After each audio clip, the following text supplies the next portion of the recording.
Here we have the materials needed to perform the test. I'm going to go over them briefly, and then we're actually going to perform our PT assay. So here is our Diagnostica Stago Start4 analyzer. I'm going to go ahead and turn it on so it can start warming up. It has to go through a self-check, and then it begins warming itself in the reaction wells and here in this warming well to 37 degrees. So one of the first things you're going to want to do is take your reconstituted recomboplastin and place it into the warming well. The message here is reading self-check OK. Press any key to continue, so I'm going to go ahead and do that. In addition to the recomboplastin that we have here that's warming to 37 degrees, that's from Hemosil, we also have our normal and abnormal high controls. So the controls are designed to mimic citrated plasma, so an actual patient specimen. The recomboplastin, on the other hand, contains calcium, synthetic phospholipids, and recombinant tissue factor, and all of that is needed to recapitulate the complete clotting cascade that we're going to be doing in the wells of our reaction chambers. So these are the reaction chambers we're going to need to perform this test and look at a single patient sample. We're going to start by performing a single column of assays. In the first two wells, we'll put the normal control, and in the second two wells, or third and fourth wells, the abnormal control. We have pipettes. These are required. We're going to be delivering 50 microliters of sample, and we're going to also be adding 100 microliters of recomboplastin. So you have your pipettes, your pipette tips, your citrated plasma. You have iron balls here. These are going to move between electromagnetic poles and mix your sample. And the device is going to know, because increasing viscosity ultimately stops that ball from moving once clotting is complete, that you've finished the clotting process. And so it will measure the amount of time it takes for the clotting process to occur. So 1 ball per reaction well. Again, as I mentioned earlier, it takes 30 minutes to get non-lyophilized reagents to a state where they're ready to be warmed to 37 in the case of recomboplastin. And you're going to need a few minutes for the machine to warm up as well. And it will tell you here if it requires additional time to warm up before you can begin. All right. The screen shows a variety of options, including test mode. We're going to take test mode to perform a PT assay.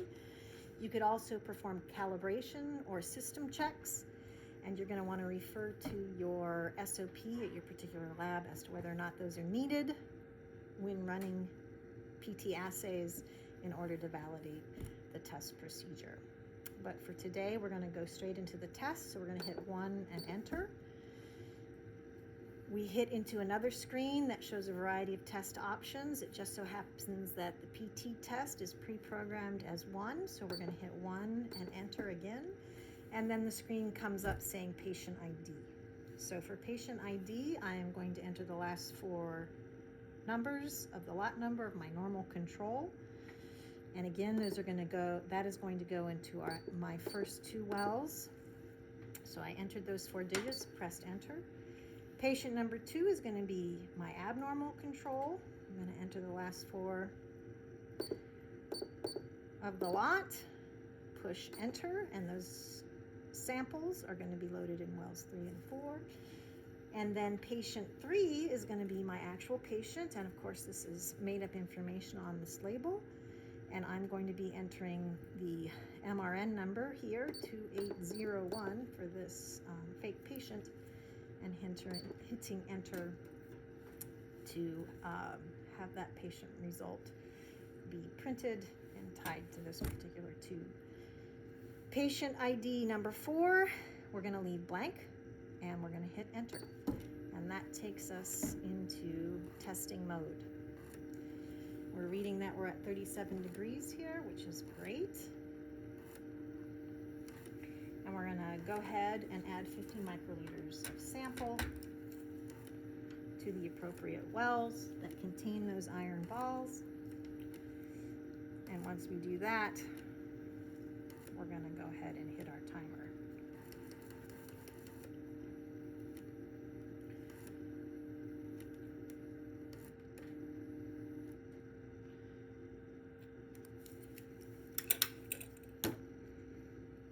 Microliters of the normal control and duplicate.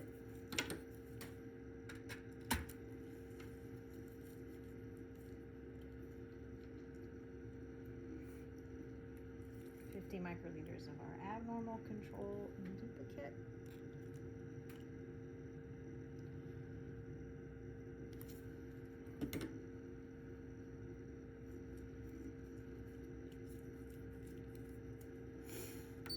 And then we hit the timer. Now these controls are very old, so it'll be interesting to see what results we get. But this machine is going to note if your replicates are off by a value that is greater than 5% when it evaluates the coefficient of variation.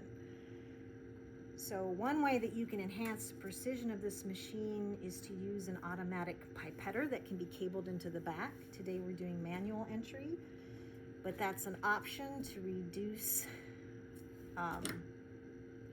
random error, essentially human error within the running of your sample and the PT test, and thus improve the number of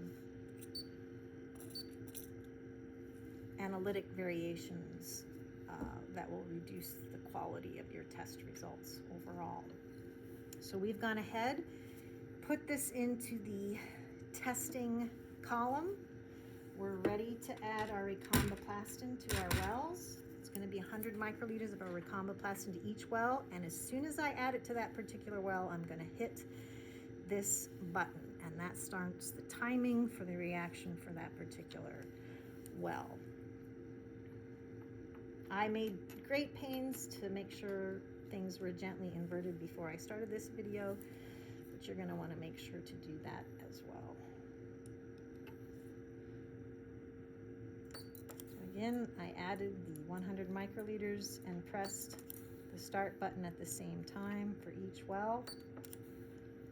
With that automatic pipetter, you again would be increasing your precision and the quality of your test results and reducing the chance of making an analytic error. So if you look, you can see the ball moving back and forth in the well, and our normal control has already solidified. Our abnormal high control is still clotting.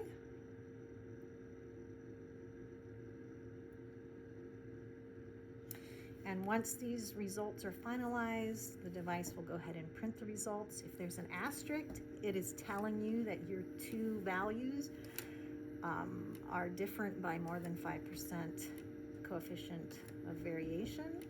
So that's something to be aware of. And of course, what we're going to be checking before we go on to test any patient samples is whether or not we're in the range of acceptable limits according to the manufacturer insert. Now again, these are old, so we'll see what we get. But the first thing I notice is that my high abnormal control has an asterisk by it, so I'm off by greater than 5% coefficient of variation, so note that. And the acceptable range is 32.3 to 48.4 seconds. We have a value of 39.6 as our average between our two duplicates for our abnormal high, so we're within the acceptable range for that control. For our normal control, the acceptable range is 9.5 to 13.5. So we are actually outside the acceptable range for our normal control. So we would not proceed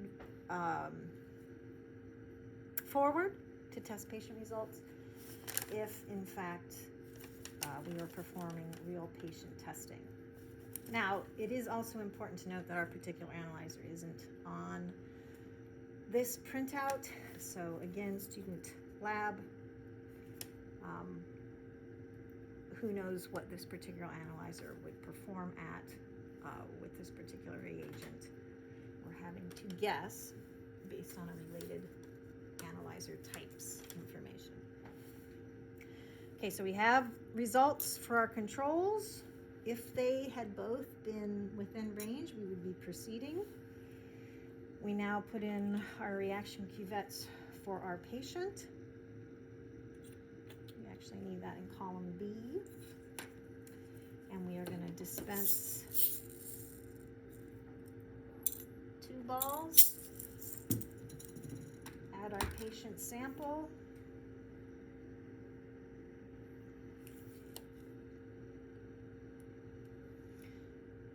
in duplicate,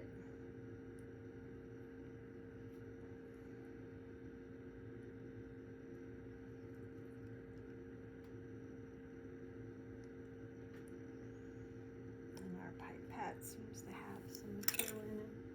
Pipette tip. So we'll go again. Normally I'd be stopping to look for clots, but again, this is very old material and we're doing this for demonstration purposes. But if you had material, solid material in your plasma, you're going to want to check for clots and potentially spin that plasma again to make sure that your test is maximally accurate. So we're going to go ahead and warm those. And while those are warming, we should mention again that this particular analyzer requires citrated plasma. You can't use EDTA, that's an irreversible calcium binding agent, and a lavender top tube, that sample would not give you accurate results, and that's really important to make sure you have the right sample type in a PT assay, as medications are being adjusted based on these results, and excessive bleeding and clotting is potentially lethal. So you have to have the right sample type of the right integrity. Certain labs require, like I mentioned before, that these whole blood samples are processed within 30 minutes of collection, spun to produce that platelet poor plasma, and then frozen, the plasmid portion frozen, if not immediately used in the clotting assay. All right, so we're ready to go ahead and add our recomboplastin. 100 microliters.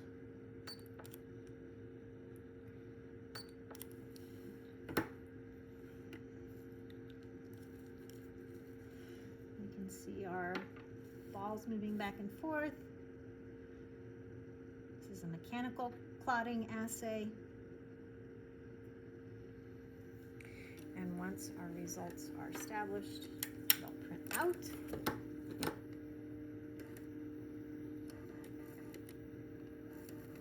And we have an average value of 15.3.